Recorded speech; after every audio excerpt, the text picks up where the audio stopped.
Cheers folks and welcome to my channel.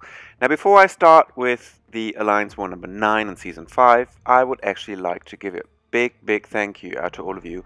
I've now reached 1,000 subscribers, which is absolutely amazing, and I'm just happy that you seem to enjoy my content, and so I will just continue doing what I did over the past couple of weeks, and I hope that it remains interesting, informative, and also a little bit entertaining for you.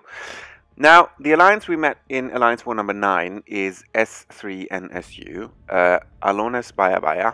I hope I pronounced that correctly.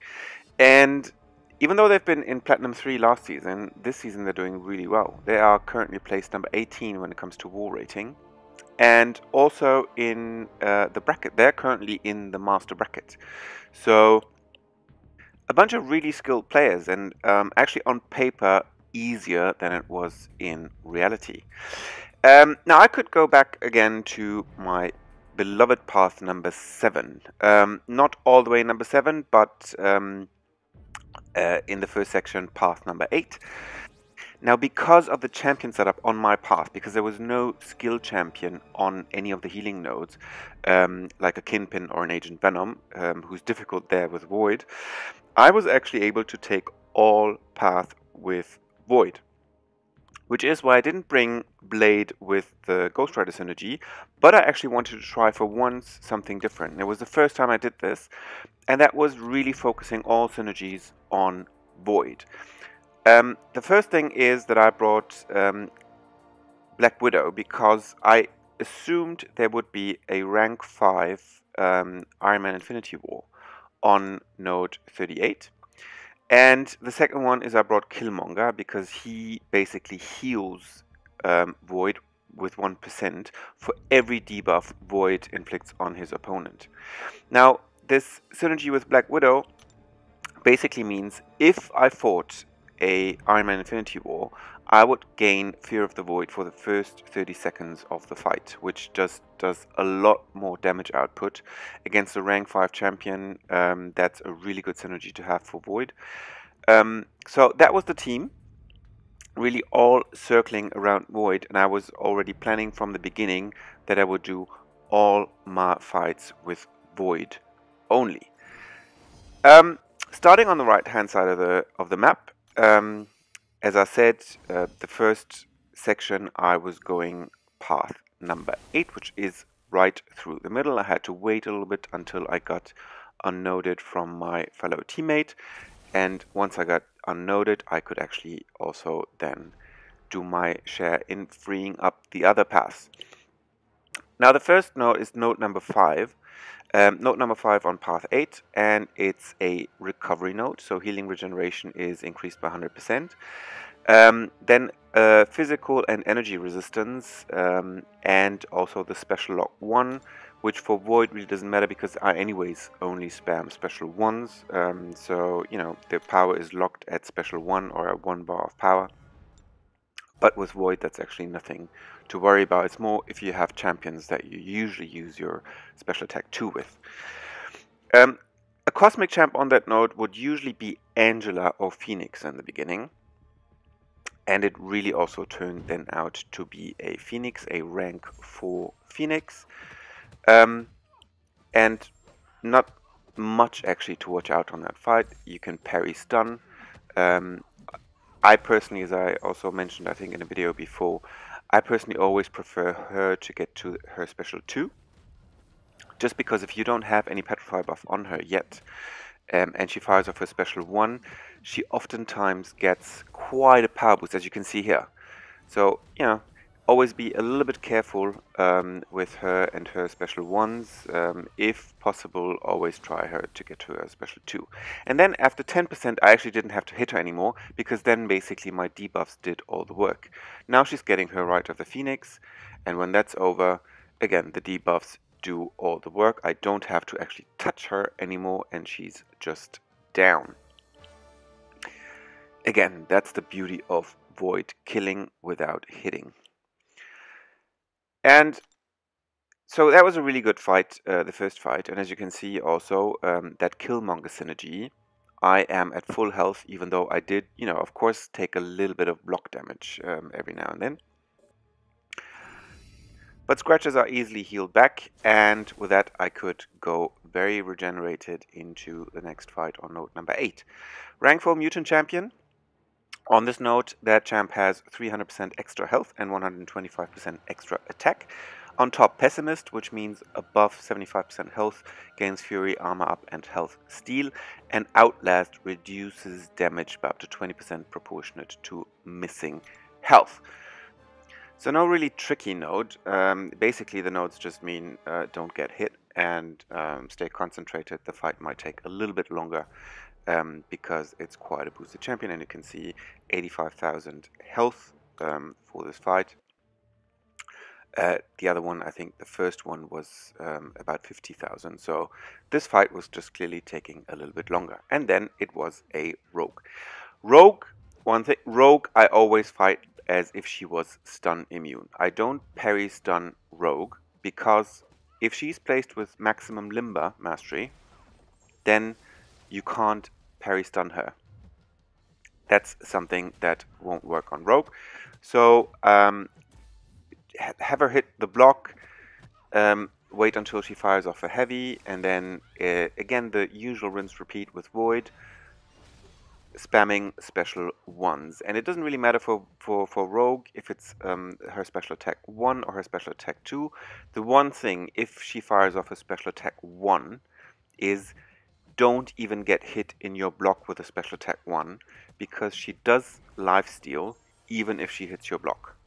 So you want to make sure that whenever she fires off a special 1, you have her not touch you.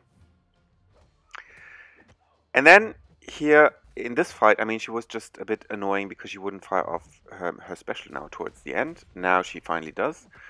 And then I can just continue with my normal way of fighting. And you see, even though she hit me in the block and I evaded her heavies, the block damage in the end is again balanced by the Killmonger synergy. So I ended that fight with 99% health.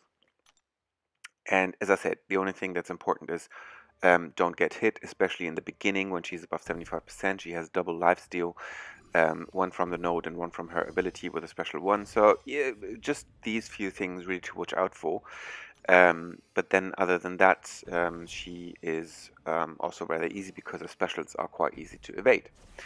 And that was the fights for the evening, and then we continue again in the morning, because always on this node, when I'm just right in front of node 31, I have the energy I need to go all the way to the mini-boss. And again, this node is 500% extra health, 200% extra attack, and buffet, which means that for every buff you get, which for Void is always the dexterity buff when I evade attacks, the opponent would heal 5% of max health.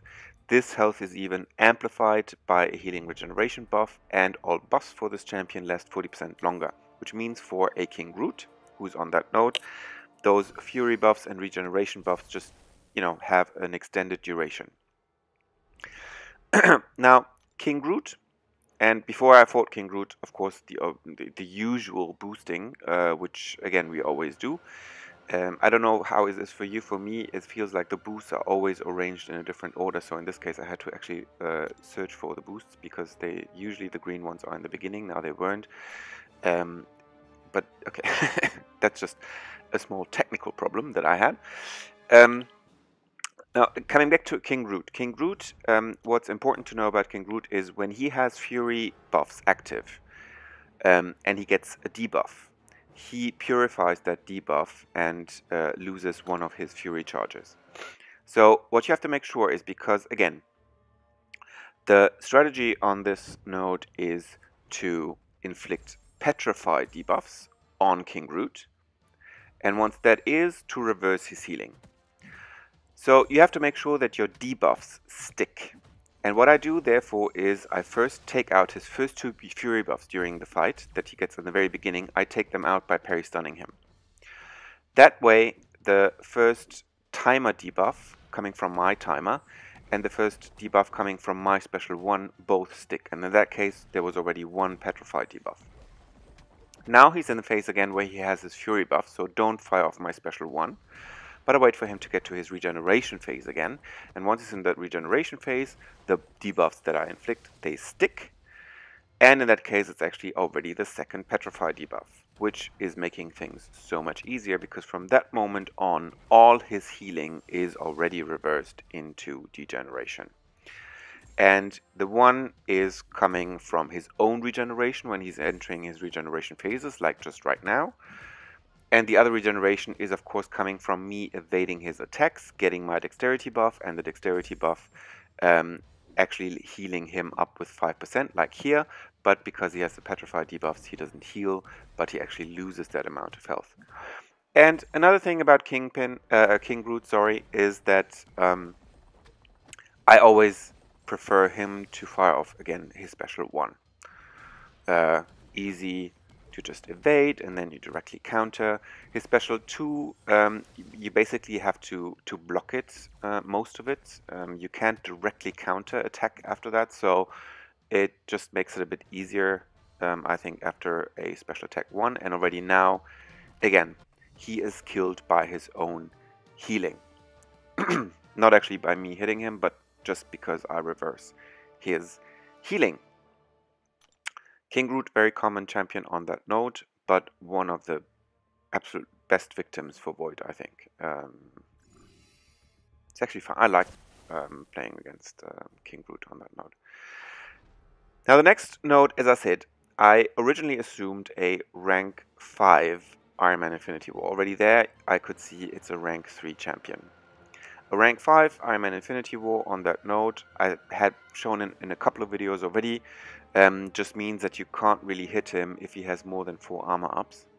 Now, the person who placed that champion placed 2 5-star tech champions, so it could have been either of them. So it's always, as I said, when you scout a path, rather be safe than sorry. Assume the hardest champion possible. And sometimes you get lucky and you don't end up with the hardest champion possible, but you end up with a rank 3 Nebula on this node, which of course is actually a blessing for a Void. With Nebula, it's also that I prefer personally her to fire off her special 1s. So just evade the special 1. Directly counter attack, and it's the same strategy. I mean, here it's not a healing node, but she has healing herself. So also what I try here is to inflict petrify debuffs and to then have her reverse her healing when she gets those healing phases, as she does right now. The only thing you have to watch out, again, is that node explosive personality to make sure you don't hit her in her block more than 5 times. That's when you would lose 25% of your health. Other than that, you can parry stun her. She does not evade. She's really easy on that node. And then moving on to the node number 42. And as you can see already there, 3 persistent charges, rank 4 Mystic Champion. And 3 persistent charges always means it's a Mephisto. On this node, again, it's a healing node. It's arc overload every 20 seconds, plus the healing is amplified by healing and regeneration. And the champion boost is 350% extra health and 200% extra attack, and also a armor up. Mephisto is actually, again, the perfect matchup with Void, especially on a healing node.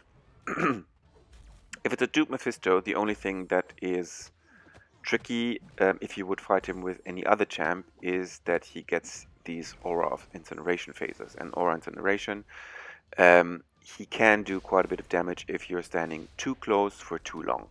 Now, Void is Incinerate immune, so he can be incinerated as much as he wants. You don't take any damage with Void. And again, personally, favorite here also special 1, having him fire off his special 1 like he does here, and then directly counter attack. And since it's a healing node, and also since he gets healing now when he's at these 30% health, is to inflict your petrify debuffs. Same strategy as always. Inflict your petrify debuffs, make his healing turn into degeneration, and really just rinse, repeat. Rinse, repeat, and now he is down. So I was right when I thought in the beginning I would take all the path with Void. I think there would be only 1 or 2 Mystic Champions that could be a little bit dangerous to take with Void, but they were mostly already placed on the mini-boss champions like a Dormammu or a Morningstar. So I knew it was not one of them, so I knew I could basically go all the way with Void this time. And then on the last mini-boss node, plus 500% health, plus 200% attack, and strike back and recovery increase. So healing increased by 200%, and strike back whenever I fire off a special, my opponent gains 1 bar of power. Also a classic node with Void, especially also if it's a cable, in this case a 6-star unduped cable. So he doesn't get his power up phases, but he would potentially be able to get his healing phases. And what you just have again to watch out on this node is in the first part, when you don't yet have petrified debuffs on cable, he still gets the full benefit of the strike back node. Like here, he gets a full bar of power. If he has 1 petrified debuff, he would get half a bar of power, and the moment he has 2 petrified debuffs on him, he doesn't gain any more power from strike back. So then you can basically fire off your specials without any regret. I don't know if you have seen a video, because I've fought Cable already on that node before, and I did manage to evade his special too, because I was basically evading too fast, and his projectiles travel a bit slower than those of other champions. This time I remember that. It's also about, you know, when you make a mistake in the past, you also should learn about it. So this time he fired off twice a special 2 during this fight, and I was able to evade actually both special 2s. So learned from my mistakes in the past, and now he's at a stage where he's got Fear of the Void and Petrified debuff, and he's just going down. And that was again my path, in this case the Void show, all path with Void only, and I'm really happy I brought the synergies, Killmonger and also Black Widow. Killmonger made it that I could basically end all my path without use of any potions, nothing, and almost at full health. I also got the question before, what's a good strategy to, you know, to be able to afford all those potions that you use in the wars? I think actually it's also about these kind of things. You know, if you have that potential to have the synergy with Void and Killmonger, you don't actually need potions, because he's healing back every fight. He's going to inflict a lot of debuffs in every single fight, so that at least every fight you're able to heal back, let's say 10 to 15% of your health. Which is as much as a health recovery boost that you buy expensive in the store. So, very happy again, a no death path in war number 9. And also here I can tell you, it was actually a very close war. I have to say, chapeau to our fellow opponents. They really fought very skilled. But we managed to win also this war. So the streak is on, streak number 9. And right now it's only 4 more alliances that are unbeaten this season. So it will be a very, very interesting final next week.